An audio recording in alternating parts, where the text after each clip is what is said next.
సౌగంధిక బ్రాహ్మణ మహిళా సంఘం ఆధ్వర్యంలో అఖండ సామూహిక శ్రీరామకోటి లిఖిత మహాయజ్ఞాన్ని చేపట్టడం జరిగిందని సంఘం అధ్యక్షురాలు బాలంత్రపు సుచిత్ర, గౌరవ అధ్యక్షురాలు మెట్ట రాధ, పరసకొండ సుభద్రాదేవిలు పాల్గొన్నారు. కిరణ నగరంలో స్థానిక మెయిన్ రోడ్లో గల శ్రీ సీతారామస్వామివారి ఆలయంలో సౌగంధిక బ్రాహ్మణ మహిళా సంఘం ఆధ్వర్యంలో శ్రీ సీతారామస్వామివారికి పట్టు వస్త్రాలు, వివిధ పూజా సామాగ్రిని అందజేశారు. తొలుత ఆలయ ఈవో వెంకటేశ్వరరావును సౌగంధిక బ్రాహ్మణ మహిళా సంఘం ఆధ్వర్యంలో సన్మానం చేశారు.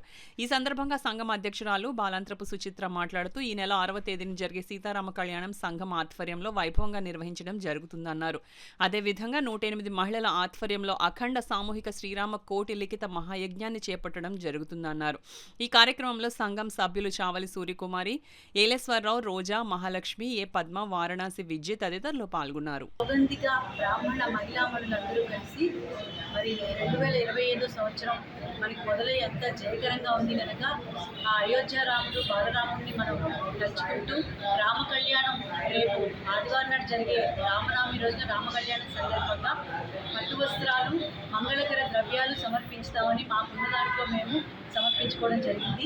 ఈవో గారి అనుమతితో మరి బ్రహ్మగారి యొక్క పూజా కార్యక్రమంతో మేము ఒక 2 గీతాలు కూడా పాడుకుని అందరూ ఆనందంగా ఈ కార్యక్రమం చేసుకోవడం జరిగింది.